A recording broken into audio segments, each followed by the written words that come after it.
राम राम राम राम राम राम राम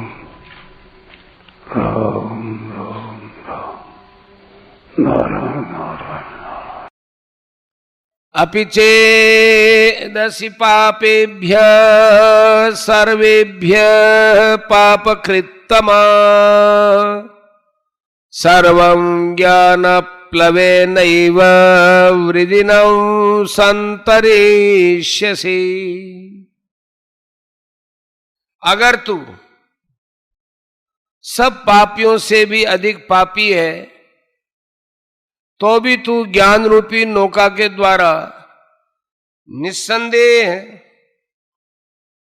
संपूर्ण पाप समुद्र से अच्छी तरह से तर जाएगा।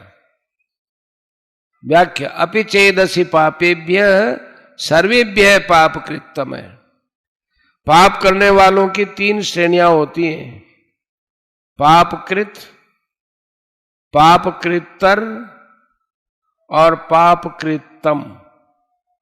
पापकृत माने पाप करने वाला, पापकृत्तर माने दो पापियों से एक से अधिक पाप करने वाला, और पापकृत्तम माने संपूर्ण पापियों में सबसे अधिक पाप करने वाला।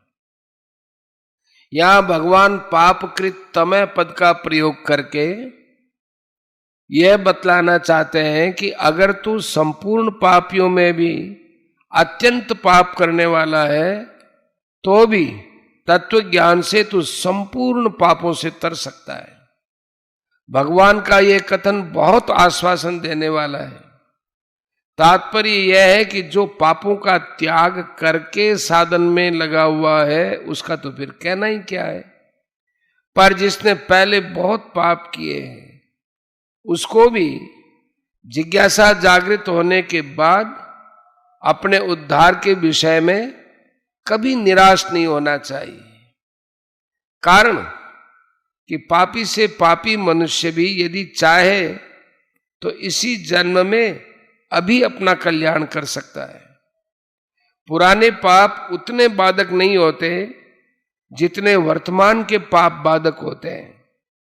अगर मनुष्य वर्तमान में पाप करना छोड़ दे और निश्चय कर ले कि अब मैं कभी पाप नहीं करूंगा, तो केवल तत्व ज्ञान को प्राप्त करूंगा तो उसके पापों का नाश होने में देरी नहीं लगेगी। यदि कहीं 100 वर्ष से घना अंधेरा छाया हुआ हो और वहां दीपक जला दिया जाए तो उस अंधेरे को दूर करके प्रकाश करने में दीपक को 100 वर्ष नहीं लगते। प्रत्युत दीपक जलते ही तत्काल अंधेरा मिट जाता है। इसी तरह तत्व ज्ञान होते ही पहले किए गए संपूर्ण पाप तत्काल नष्ट हो जाते हैं।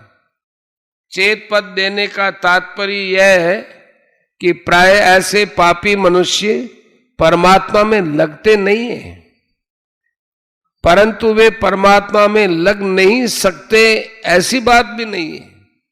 किसी महापुरुष के संग से अथवा किसी घटना, परिस्थिति, वातावरण आदि के प्रभाव से यदि उनका ऐसा दृढ़ निश्चय हो जाए कि अब तो परमात्मा तत्व का ज्ञान प्राप्त करना ही है, तो वे संपूर्ण पाप समुद्र से भली भांति तर जाते हैं। 9वें अध्याय के 30वें 31वें श्लोक में भी भगवान ने ऐसी बात अनन्य भाव से अपना भजन करने वालों के लिए कही है कि महान दुराचारी मनुष्य भी अगर यह निश्चय कर ले कि अब मैं भगवान का भजन ही करूंगा तो उसका भी बहुत जल्दी कल्याण हो जाता है। सर्वम ज्ञान प्लवेनैव वृजिनम संतरिष्यसि। प्रकृति के कार्य, शरीर और संसार के संबंध से ही संपूर्ण पाप होते हैं। तत्व ज्ञान होने पर जब इनसे सर्वथा संबंध विच्छेद हो जाता है तब पाप कैसे रह सकते हैं। मूला भावे कुतः शाखा। परमात्मा के स्वतः सिद्ध ज्ञान के साथ एक होना ही ज्ञान प्लव अर्थात ज्ञान रूप नौका को प्राप्त होना है। मनुष्य कितना ही पापी क्यों न हो, ज्ञान रूप नौका से वह संपूर्ण पाप समुद्र से अच्छी तरह तर जाता है। और ज्ञान रूप नौका कभी टूटती फूटती नहीं, इसमें कभी छिद्र नहीं होता और वह कभी डूबती भी नहीं। यह मनुष्य को पाप समुद्र से पार कर देती है। ज्ञान यज्ञ से ही ज्ञान रूप नौका प्राप्त होती है। यह ज्ञान यज्ञ आरंभ से ही विवेक को लेकर चलता है और तत्व ज्ञान में इसकी पूर्णता हो जाती है। पूर्णता होने पर लेश मात्र भी पाप नहीं रहता। परिशिष्ट भाव, यह भगवान ने पापेभ्यः सर्वेभ्यः पापकृतमय पदों से पापी की आखिरी हद बता दी है।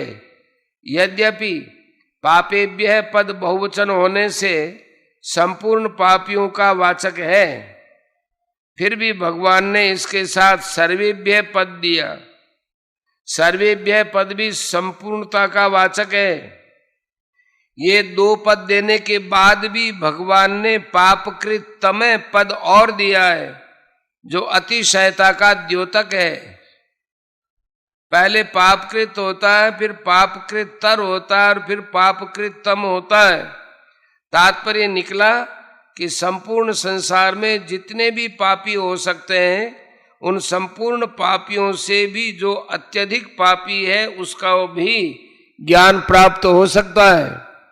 कारण कि पाप कितने ही क्यों न हो, है वे असत ही, जबकि ज्ञान सत है। सत के आगे असत कैसे टिक सकता है? पाप अपवित्र है, जबकि ज्ञान परम पवित्र है।